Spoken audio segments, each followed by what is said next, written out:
Hello दोस्तों, स्वागत है आपका हमारे चैनल काजल वॉइस पर। वीडियो शुरू करने से पहले आपसे एक छोटा सा निवेदन है। वीडियो को लाइक और चैनल को सब्सक्राइब जरूर कर दीजिएगा। तो चलिए वीडियो को शुरू करते हैं। मेरा नाम काजल है। मैं एक खूबसूरत और एकदम गोरी चिट्टी लड़की थी।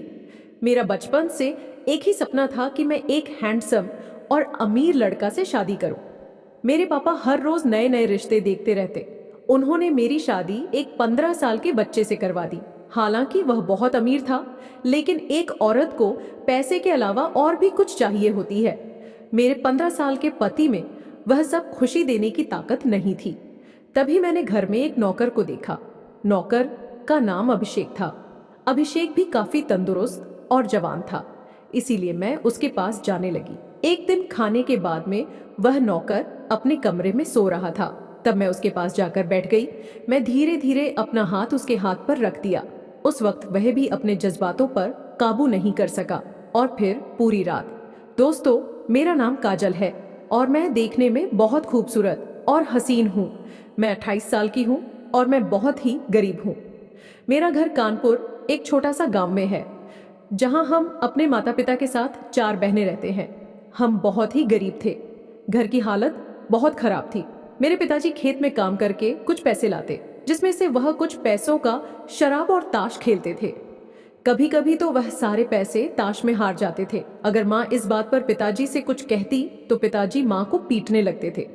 माँ कहती कि घर में 4 बेटियां हैं, उसका घर कैसे बसे, यह सोचने के बजाय मुझसे झगड़ा करते हो। माँ की बात पर पिताजी को और गुस्सा आ जाता। फिर वह ज्यादा पीटने लगते थे। पिताजी के इस व्यवहार से माँ बहुत चिंतित रहने लगी थी। फिर उसने भी पड़ोस के घरों में काम करने जाने लगी। माँ के लाए पैसों से तो घर चल जा रहा था, लेकिन वह पैसों से अपनी बेटियों की शादी नहीं कर सकती थी, क्योंकि आजकल बिना दहेज किसी की भी शादी नहीं होती है। और हम तो बहुत गरीब थे। अपनी माँ को चिंतित देखकर मुझसे रहा नहीं गया, तो मैंने भी दूसरे के घरों में झाड़ू लगाना, बर्तन धोना, पूछा करना, साफ सफाई का काम करना शुरू कर दिया। माँ मुझसे कहती कि बेटी तुम रहने दो, मगर घर की हालत देखकर मुझे बहुत रोना आता था। पिताजी हर रोज शाम को शराब पीकर आते और माँ के साथ उल्टा झगड़ा करते। मैं अपने 4 बहनों से बड़ी और जवान हो चुकी थी, इसीलिए मुझे यह सब कुछ बहुत बुरा लगता था। मैं जिस घर में काम करने जाती थी, वहां के मालिक भी मुझे बुरी नजर से देखता था, क्योंकि भले ही मैं गरीब थी, लेकिन खूबसूरती के मामले में मैं बहुत ही अलग थी। मैं इतनी खूबसूरत थी कि जो भी मुझे देखा मेरा दीवाना हो जाता। वैसे भी बड़े लोग हमेशा से गरीब को अपनी पैरों की ज्योति समझते आए थे। वह यह नहीं देखते थे कि वह कितनी मजबूरी में यह काम कर रही है। उसे तो बस उससे अपनी हसरत पूरा करना होता था। मेरे मालिक की भी यही इच्छा नजर आ रही थी, जिसे मैं बखूबी समझ सकती थी। पर घर की हालत की वजह से मुझे वहां काम करना पड़ रहा था। वैसे भी यह तो हर अमीर आदमी की फितरत में होती है। मैं जिस घर में भी काम करने जाती, वहां भी मुझे यह सब कुछ सहना पड़ता। अब ऐसे ही 3 महीने गुजर गए थे। फिर एक दिन मेरे पिताजी के साथ एक बहुत अमीर लड़का हमारे घर पर आया। वह 15 साल का लग रहा था। वह मेरे पिताजी से कहने लगा कि मैं तुम्हारी बेटी से शादी करना चाहता हूँ। उसकी बात सुनकर मेरी माँ कहने लगी कि तुम अब भी बच्चे हो और मेरी बेटी 28 साल की, भला मैं अपनी बेटी की शादी तुम्हारे साथ कैसे कर सकती हूँ।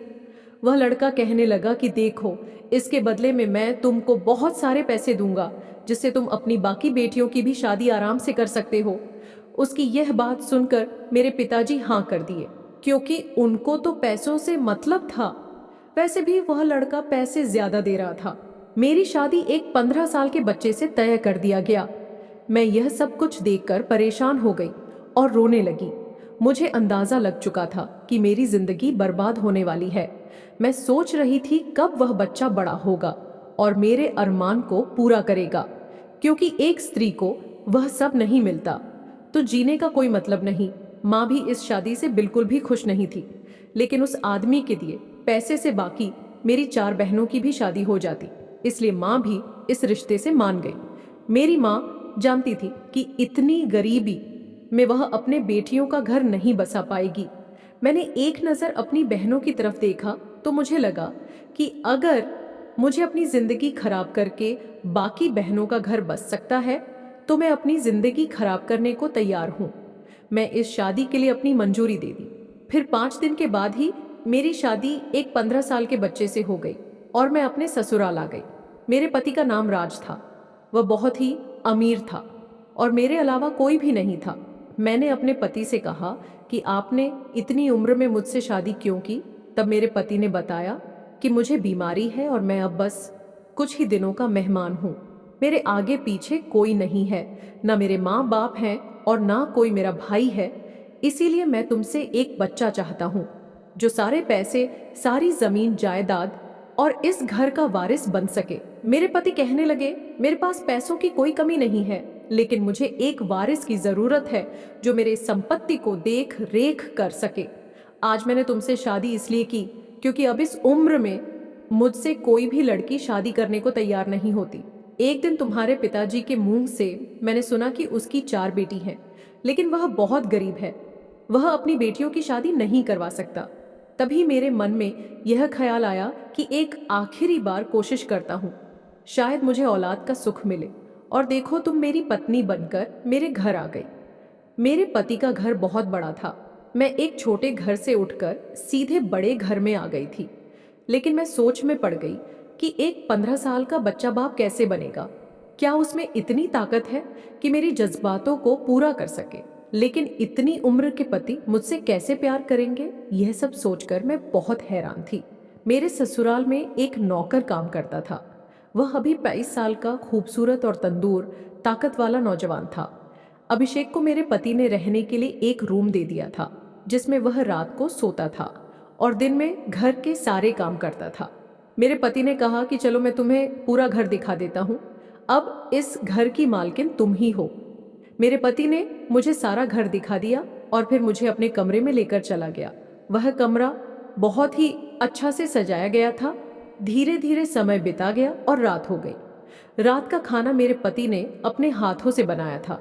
खाने में कई तरह की मिठाइयाँ थी। खाना मुझे मेरे पति ने अपने साथ से खिलाया था क्योंकि उस घर में हम 3 लोग के अलावा और कोई नहीं था। लेकिन मेरे पति इतने उम्र के थे कि मुझे उनके सामने बहुत ही शर्म महसूस होती थी। खाना खाने के बाद मैं अपने कमरे में आ गई। मुझे बहुत ही अजीब महसूस हो रहा था, लेकिन मैं अब कर भी क्या सकती थी। कुछ ही देर में मेरे पति भी कमरे में आ गए। वह मुझसे कहने लगे कि देखो, शर्माओ मत, अब तुम मेरी पत्नी हो। भले ही तुम्हारी उम्र अभी बहुत ज्यादा है, लेकिन अब से तुम्हारा इस घर के साथ साथ मुझ पर भी अधिकार है। आज हमारी शादी की पहली रात थी। मैं बिस्तर पर यूं ही बैठी सोच रही थी कि 15 साल का बच्चा क्या कर लेगा। तभी मेरे पति भी मेरे पास आकर बैठ गए। थोड़ी देर के बाद वह मुझसे प्यार करने लगे, लेकिन मैं देख रही थी कि वह इस हालत में नहीं थे क्योंकि उनकी सांसें फूल रही थी और वह हाँफ रहे थे। मेरे पति औलाद पाने के लिए अपनी पूरी ताकत का इस्तेमाल कर रहे थे, लेकिन उनमें इतना दम नहीं था कि वह औलाद पैदा कर सके। बहुत कोशिशों के बाद भी उनसे कुछ नहीं हो पाया। फिर आखिर में वह थक कर सो गए। अपने पति का यह हाल देखकर मुझे बहुत हैरानी हो रही थी। मैं सोचने लगी कि अगर इनका ऐसा ही हाल रहा तो यह बाप कभी नहीं बन पाएंगे और ना ही मुझे कभी मां बनने का सुख प्राप्त होगा। इन सब के अलावा मैं अब भी जवान और खूबसूरत थी, इसलिए मैं भी अपने जवानी का भरपूर आनंद लेना चाहती थी। क्योंकि अगर किसी औरत को शादी के बाद भी वह खुशी अपने पति से न मिले जिसका वह हकदार है, तो उसका जीवन किसी मरुस्थल की भांति हो जाता है, जहां ना तो पानी होती है और ना ही पेड़ पौधे उग पाते हैं। मैं किसी तरह मन में सब्र रखकर सो गई। फिर जब मेरी आंख खुली तो सुबह हो चुकी थी। मैं बिस्तर से उठकर कमरे के बाहर चली गई। उस वक्त मैंने देखा कि अभिषेक घर में पूछा कर रहा था। वह मुझे देखते ही मुस्कुराने लगा। मैं सोचने लगी, कहीं अभिषेक को मुझसे प्यार तो नहीं हो गया। मैं अपनी नजरें झुकाए बाथरूम में फ्रेश होने के लिए चली गई। कुछ देर के बाद जब मैं बाहर आई तब भी मैंने देखा कि वह मुझे देखकर मुस्कुराए जा रहा था। मैं उसे नजरअंदाज करके किचन में चली गई और नाश्ता बनाने लगी। नाश्ता बनाने के बाद मैं अपने 15 साल के बच्चे को कहने गई कि नाश्ता तैयार हो गया है। मेरे पति ने कहा कि टेबल पर रखो, हम साथ में वहीं पर नाश्ता करेंगे। थोड़ी देर के बाद मैं अपने कमरे में चली गई। आज रात को फिर मैं अपने पति के साथ कमरे में थी। वह आज भी जी तोड़ कोशिश कर रहे थे, लेकिन वह आज भी नाकाम रहे। फिर मैंने उनसे कहा कि आपको औलाद चाहिए, लेकिन आपसे कुछ हो नहीं पा रहा है, तो आपको वारिस कैसे मिलेगा? वह मेरी बात को सुनकर अपना चेहरा नीचे कर लिए। उन्हें एहसास हो चुका था कि वह इस उम्र में शादी करके गलती किए थे। वह अपने साथ साथ मेरी भी जिंदगी बर्बाद कर दिए थे। वह यह नहीं जानते थे कि इस उम्र में उनसे यह सब कुछ नहीं हो पाएगा। कुछ देर के बाद मैंने एक नज़र अपने पति की तरफ देखा तो वह गहरी नींद में सो चुके थे। मैं जवान थी और मेरे भी कुछ अरमान थे, लेकिन वह सब मेरे लिए अब एक सपना बन गया था। उस वक्त मेरे अंदर जो हव भड़क चुकी थी, उसे मैं चाहकर भी शांत नहीं कर पा रही थी। मुझे अपने किस्मत पर रोना आ रहा था। फिर यूं ही मन को मनाकर करवट बदल बदल कर सो गई।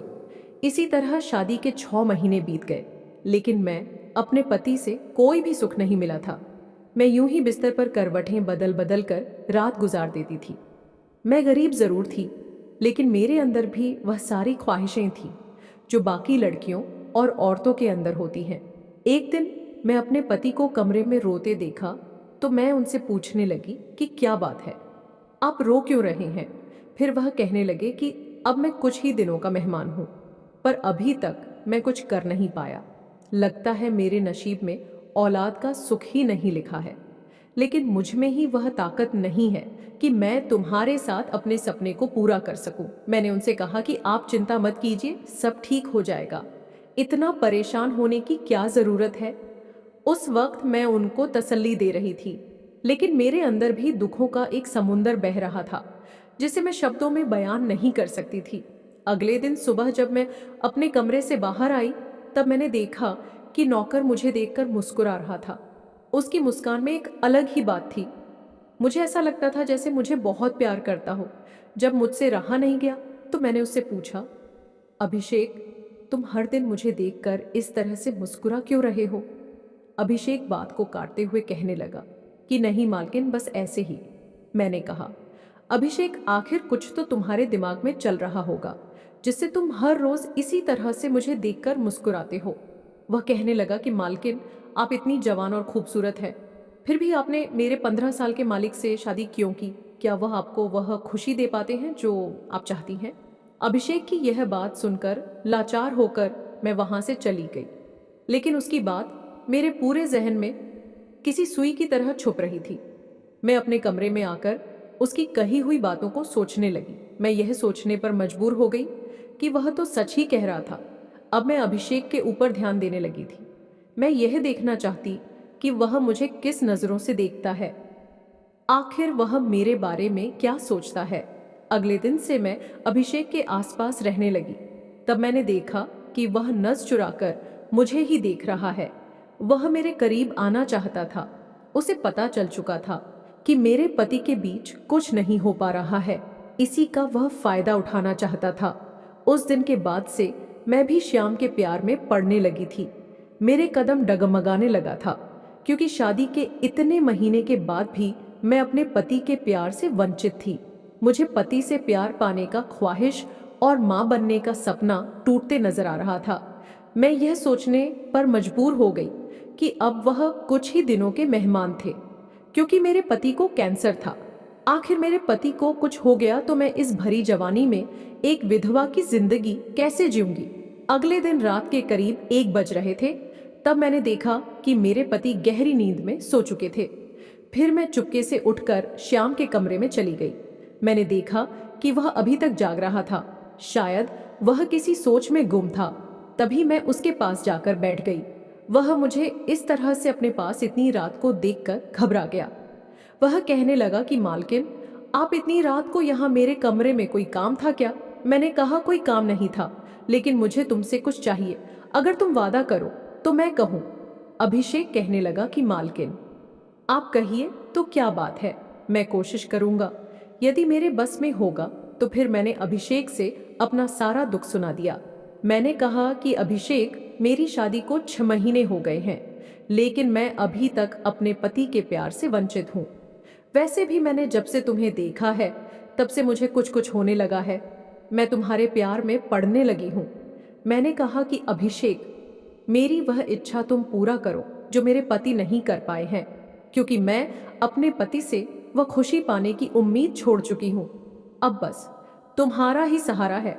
अभिषेक कहने लगा कि मालकिन, अगर यह बात मालिक को पता चल गई तो वे मुझे नौकरी से निकाल देंगे। वैसे भी मैं ज्यादा पढ़ा लिखा नहीं हूँ कि इसके अलावा कोई और काम कर सकता हूँ। मैंने अभिषेक से कहा कि तुम उसकी चिंता मत करो, वह सब मैं संभाल लूंगी, क्योंकि इस वक्त मेरे अंदर की पीड़ा से ज्यादा मेरे लिए और कुछ नहीं था। फिर मैंने कहा कि तुम एक औरत की भावनाओं को समझो और मुझे वह खुशी दे दो जो मैं तुमसे चाहती हूँ, नहीं तो मेरी जिंदगी यूं ही बेकार हो जाएगी। अभिषेक कहने लगा कि मालकिन, कहूँ तो मैंने जब आपको पहली बार देखा था तभी मुझे आपसे प्यार हो गया था और आपको देखकर वह सब करने की इच्छा होती थी, क्योंकि मुझे पता था कि मालिक आपके जज्बातों को पूरा नहीं कर पाएंगे, लेकिन कभी आपसे कहने की हिम्मत नहीं हुई। अभिषेक मेरी भावनाओं को समझा और मुझे फौरन अपने बाहों में समेट लिया। फिर मैं भी उसके प्यार के समुंदर में डूबती चली गई। शादी के इतने दिनों के बाद मुझे ऐसा खुशी मिला था, इसीलिए मैं उसे इतनी जल्दी छोड़ना नहीं चाहती थी। फिर काफी देर तक मैं उसी समुंदर में बहती रही। जब हम दोनों थक गए तब उस समुंदर से बाहर आ गई। मुझे आज अभिषेक से वो खुशी मिला था जिसकी उम्मीद मैं अपने पति से कर रही थी।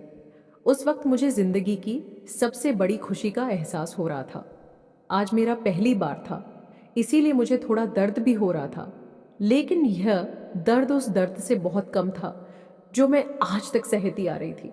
मैंने अभिषेक को धन्यवाद दिया और अपने कमरे में आ गई। तब मैंने देखा कि मेरे पति अभी भी गहरी नींद में सो रहे थे। मैं भी बिस्तर पर लेट गई और उसी के बारे में सोचने लगी, लेकिन शरीर की थकान के कारण मुझे कब नींद आ गई पता ही नहीं चला। उस दिन के बाद से मेरे और अभिषेक के बीच वैसा ही चलने लगा था। मैं भी अब बहुत खुश रहने लगी थी, क्योंकि अब मैं अपनी सारी ख्वाहिशों को पूरा कर रही थी। इसी तरह 3 महीने गुजर गए। तब एक दिन अचानक मैं बीमार हो गई। मेरे पति ने डॉक्टर को फोन करके घर पर ही बुला लिए। मुझे देखने के बाद डॉक्टर ने बताया कि मैं मां बनने वाली हूं। फिर वह मुझे कुछ विटामिन की दवाई देकर वहां से चला गया। डॉक्टर के जाने के बाद मेरे पति मुझसे कहने लगे कि तुम मां बनने वाली हो, लेकिन मुझे अभी भी विश्वास नहीं हो रहा है। तब मैंने अपने पति को विश्वास दिलाया कि यह आपका ही बच्चा है, आपकी ही इच्छा थी, न कि आप बाप बने, आपके संपत्ति का वारिस कोई हो। तो देखिए, आज भगवान आपकी सुन लिया और आप बाप बनने वाले हैं। मैंने उनको पूरा भरोसा दिलाया कि मेरा पेट में उन्हीं का बच्चा है। वह यह सब सुनकर बहुत खुश थे और उस दिन के बाद वह मुझ पर ज्यादा ध्यान देने लगे थे। इसी तरह दिन गुजरते गए और अब मेरी डिलीवरी का समय आ गया। एक दिन मैं घर में काम कर रही थी, तभी अचानक मेरे पेट में दर्द होने लगा। उस वक्त मेरे पति घर में मौजूद नहीं थे। तब अभिषेक ने मुझे फौरन से अस्पताल लेकर चला आया। वह फौरन से मेरे पति को भी फोन करके अस्पताल में बुला लिया। 4 घंटे के इंतजार के बाद मैंने एक प्यारे से बेटे को जन्म दिया, जिसे देखकर मेरे पति बहुत ही खुश हो रहे थे। उस वक्त भी उन्हें यह नहीं पता था कि यह बच्चा उनका नहीं, अभिषेक का है। मेरे पति को उनका वारिस चाहिए था, जो अब उन्हें मिल चुका था। अब उनके लिए यह जानने की जरूरत नहीं थी कि यह बच्चा किसका है। उन्हें इस उम्र में एक औलाद का सुख प्राप्त हुआ था, उनके लिए यही काफी था और अब वह इसे पाकर बहुत खुश थे। कुछ देर बाद हम अस्पताल से घर आ गए। अभिषेक के चेहरे पर एक अलग ही खुशी थी, क्योंकि वह अब बाप बन चुका था। अगले दिन सुबह मैं जब उठी तो मैंने देखा कि मेरे पति अभी तक सो रहे थे, जबकि हर दिन वह जल्दी ही उठकर बाहर चले जाते थे। जब मैं उन्हें उठाने लगी तो उनका सर एक तरफ लुढ़क गया। ये देखकर मैं जोर जोर से रोने लगी। तभी मेरी नजर पास में रखे हुए एक चिट्ठी पर पड़ी। उस चिट्ठी में लिखा हुआ था, काजल, मैं जानता हूं कि यह बच्चा मेरा नहीं है, क्योंकि उस रात जब तुम अभिषेक के कमरे में गई थी तभी मैं समझ गया था कि तुम अभिषेक से अपनी ख्वाहिश को पूरी करने लगी हो। मुझे इस बात से कोई दुख नहीं है कि तुम अभिषेक के साथ वह सब करती हो, क्योंकि गलती तो मेरा था जो मैंने इस उम्र में तुमसे शादी किया। मुझे बच्चे की ख्वाहिश थी, इसलिए मैंने शादी किया। मैं अब उस लायक नहीं हूं कि मैं तुम्हें वह खुशी दे सकूं। काजल, मैं अपनी सारी जायदाद तुम्हारे नाम से कर रहा हूँ, ताकि तुम इसे अच्छे से अपने बच्चे के साथ संभाल सको, और हो सके तो अभिषेक के साथ अपना घर बसा लेना, ताकि तुम्हें भी किसी सहारे की कमी महसूस ना हो। मैं यह सब पढ़कर फूट फूट कर रोने लगी। मुझे कुछ समझ में नहीं आ रहा था कि मैं क्या करूं। फिर मैंने अभिषेक को आवाज दिया। वह फौरन से डॉक्टर को फोन करके बुला लिया। डॉक्टर ने बताया कि वह अब इस दुनिया में नहीं रहे। फिर डॉक्टर ने कहा कि इनको कैंसर की बीमारी थी। यह अब इस दुनिया में नहीं रहे। डॉक्टर के मुंह से यह बात सुनकर मेरे पैरों तले जमीन खिसक गई और मैं गहरी सदमे में आ गई। मैं जोर जोर से रोने लगी। इस घटना के 1 महीने बाद मैंने अभिषेक से शादी कर ली। वह भी एक अच्छा इंसान था जो हर किसी के भावनाओं का सम्मान करता था। मैं फिर से उसी घर में अभिषेक की पत्नी बनकर रहने लगी। अभिषेक भी बहुत खुश था क्योंकि वह भी मुझे बेहद प्यार करता था। मैंने अभिषेक से कहकर अपने माँ बाप और 4 बहनों को भी यहीं बुला लिया। माँ कहने लगी कि तुम्हारे पिताजी भी अब शराब नहीं पीते। यह सुनकर मैं और ज्यादा खुश हो गई। हमने अपने पूरे परिवार के साथ एक नई जिंदगी की शुरुआत कर दी और अब हमारा हर दिन खुशियों से भरा रहता था।